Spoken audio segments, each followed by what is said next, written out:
Good morning, students. I am Dr. H.S. Kumawat, Assistant Professor, Department of ABST, SPC Government College Ajmer. जैसा कि हम देख रहे थे फाइनल अकाउंट्स ऑफ कंपनीज, तो फाइनल अकाउंट्स ऑफ कंपनीज में मैंने आपको बताया था सेक्शन 129 उसके अकॉर्डिंग फाइनल अकाउंट्स तैयार किए जाते हैं। और final accounts means financial statements of companies, और ये फाइनल अकाउंट्स हम बनाएंगे according to companies act 2013। Section 129 of companies act 2013 में शेड्यूल 3 में फॉर्मेट दे रखी है, format of balance sheet and format of profit and loss. उस फॉर्मेट के अकॉर्डिंग ही हम बनाएंगे। ये मैंने आपको पहले ही बताया था। शेड्यूल 3 पार्ट 1 में दे रखा है फॉर्मेट ऑफ बैलेंस शीट, और पार्ट 2 में दे रखा है format of statement of profit and loss. तो schedule 3 of companies act 2013 section 129, इसमें कैसे प्रिपरेशन करेंगे हम फाइनेंशियल स्टेटमेंट्स, उसमें 2 पार्ट्स में बता रखा है, division 1 and division 2 according to requirements. Division 1 में दे रखा है, now the financial statements of companies whose financial statements are required to comply with the company's accounting standards rules 2006 must follow general instructions for preparation of balance sheet and statement of profit and loss of a company prescribed in the principal act। और division 2 में दे रखा है, financial statements for a company whose financial statements are drawn up in compliance of the companies Indian accounting standards. IND-AS आपने सुना होगा, Indian accounting standards rules 2015 must follow general instructions for preparation of financial statements of a company required to company with IND-AS means Indian Accounting Standards। तो आपने previous class में देखा था financial statement में क्या क्या इंक्लूड्स होते हैं। तो financial statements includes balance sheet, statement of profit and loss, cash flow statement, statement of changes in equity, और एक लास्ट में दे रखा था आपको notes on accounts means any explanation note annexed to. Notes on accounts भी साथ में अटैच करते हैं, वो भी फाइनेंशियल स्टेटमेंट्स का पार्ट होता है। तो शेड्यूल 3 में डिवीजन 1 में दे रखा है, पार्ट 1 में फॉर्मेट दे रखी है बैलेंस शीट, और इसी के अकॉर्डिंग हम क्वेश्चन सॉल्व करेंगे। तो इसी फॉर्मेट में बैलेंस शीट बनाती है कंपनीज, क्योंकि जो फॉर्मेट कंपनीज एक्ट 2013 में दे रखी है उसको हम चेंज नहीं कर सकते। इसी के अकॉर्डिंग बैलेंस शीट तैयार करना कंपलसरी है। तो आप देखिए पार्ट 1 में दे रखा है, शेड्यूल 3 के पार्ट 1 में फॉर्मेट ऑफ बैलेंस शीट दे रखी है। उसमें सबसे पहले हम नेम ऑफ द कंपनी लिखते हैं, फिर बैलेंस शीट कौन सी डेट की है। तो बैलेंस शीट 31 मार्च को बनाते हैं फाइनल अकाउंट्स, तो 31 मार्च और जो भी ईयर है, और फिर rupees according to data in lakhs में हो सकता है, इन करोड्स में हो सकता है, जैसा कंपनी चाहती है। और ये आपको दे रखा पर्टिकुलर्स नोट नंबर, क्योंकि हर जैसे शेयर होल्डर फंड्स है इसका उसकी पूरी डिटेल उस नोट नंबर में मिलेगी, 1 2 3 4 5 जो भी हम देंगे।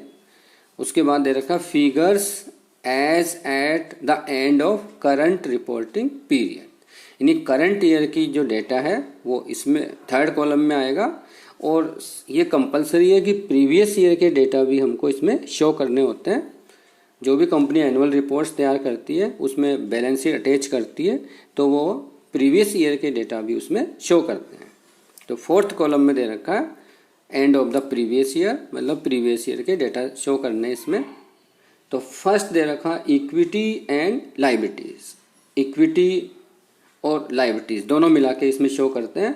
इक्विटी आप जानते ही हैं, share holders funds, reserve and surplus, इनको इक्विटीज बोलते हैं।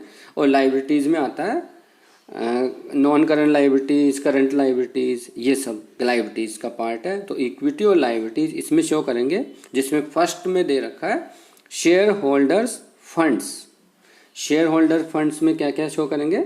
Share capital, reserve and surplus, money received against share warrants. Share warrants के अगेंस्ट में यदि कोई मनी रिसीव हो जाती है वो भी शेयर होल्डर फंड्स में शो करते हैं। सेकंड है share application money pending allotment, जो अभी अलॉटमेंट पेंडिंग है उससे related share application money. Next is non current liabilities, जो लाइबिलिटीज करंट नहीं है मतलब लॉन्ग टर्म है, तो वो इसमें शो करेंगे। इसमें देखिए आप, long term borrowings, defer tax liabilities. Defer tax liability होती है जैसे हम टैक्स को डेफर कर देते हैं नेक्स्ट टाइम के लिए, तो उसको बोलते हैं defer tax liabilities. Next is other long term liability, जो ऊपर शो नहीं हो रही लॉन्ग टर्म बोरोइंग्स में, लाइबिलिटीज में, वो other long term liabilities C part में शो करेंगे। And long term provisions, provisions जो मोर देन 1 ईयर्स के लिए होते हैं लॉन्ग टर्म, वो यहाँ शो करेंगे। And the fourth point is current liabilities, जो जिसका पेमेंट विद इन 1 ईयर करना होता है उसको हम करंट लाइबिलिटीज बोलते हैं। करंट लाइबिलिटीज में शो करेंगे short term borrowings, trade payables, जैसा आपने BRBP पढ़ा ना, तो बिल्स पेबल्स यहाँ शो करेंगे, उसको बोलते हैं trade payables. Other current liabilities जिनका पेमेंट विद इन 1 ईयर करना होता है उसको यहाँ शो करेंगे। एंड शॉर्ट टर्म प्रोविजंस, जो प्रोविजंस 1 ईयर के लिए बनाते हैं हम, उनको यहाँ शो करेंगे करंट लाइबिलिटीज में। फिर इनका टोटल करेंगे तो ये आपका आ जाएगा equity and liabilities. Next part बना रखा है सेकंड पार्ट, असेट्स। असेट्स को 2 पार्ट्स में डिवाइड कर रखा है, नॉन करंट असेट्स और करंट असेट्स। तो नॉन करंट असेट्स मतलब जो करंट असेट्स नहीं है, it means fix assets and other assets जो करंट असेट्स नहीं है। तो ए पॉइंट में दे रखा है फिक्स्ड असेट्स, जो हो सकती है टेंजिबल असेट्स हो सकती है, इनटेंजिबल हो सकती है, और capital WIP।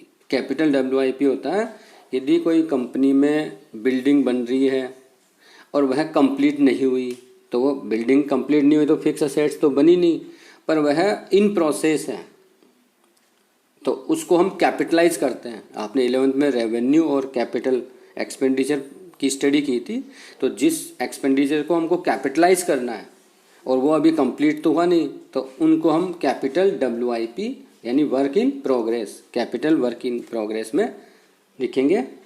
Next is intangible assets under development. ऐसी कोई इंटेंजिबल असेट्स है जो अभी डेवलपमेंट में है, तो उसको यहाँ शो करेंगे। B point is non current investments, investments जो करंट नहीं है। Next is defer tax assets, net show करेंगे। फिर है long term loans and advances, जो लोन्स और एडवांसेस लॉन्ग टर्म के लिए है, यानी कंपनी ने किसी को दे रखा है तो वो कंपनी के असेट्स है, इसलिए हम असेट्स में शो कर रहे हैं। जो लॉन्ग टर्म है मतलब मोर देन 1 ईयर्स के लिए, तो long term loans and advances. And next is other non current assets, second में शो करेंगे। सेकंड पॉइंट है current assets. Current assets means 1 year में जिसको हम कैश में कन्वर्ट कर सकते हैं, कैश इक्विवेलेंट में कन्वर्ट कर सकते हैं, तो उसको बोलते हैं करंट असेट्स। कौन कौन सी होती है? करंट इन्वेस्टमेंट्स, ऐसे इन्वेस्टमेंट जिनको हम विद इन 12 मंथ्स में सेल करके कैश में कन्वर्ट कर सकते हैं, तो उसको यहाँ शो करेंगे करंट इन्वेस्टमेंट। इन्वेंट्रीज मतलब closing stock. Trade receivables means BR bills receivable. Cash and cash equivalents, जो हमारे पास कैश इन हैंड होता है उसको यहाँ शो करते हैं। और कैश इक्विवेलेंट्स होते हैं जैसे स्टैम्प, हमारे पास पोस्टेज स्टैम्प है, रेवेन्यू स्टैम्प है, ये कैश इक्विवेलेंट ही मानते हैं। और short term loans and advances, ऐसे लोन्स और एडवांसेस जो 12 मंथ से कम के हैं उसको यहाँ शो करेंगे short term loans and advances. And last is other current assets, इनका टोटल करेंगे तो ये असेट्स का पार्ट हो जाएगा, टोटल असेट्स आ जाएगी। प्रीवियस में ये आ गया था आपका, टोटल आया था इक्विटी एंड लाइबिलिटीज़ का, और ये टोटल आ गया आपका असेट्स का। बोथ शुड बी इक्विवेलेंट, यानी दोनों का टोटल सेम आना चाहिए तो आपकी बैलेंस शीट सही है। Thank you.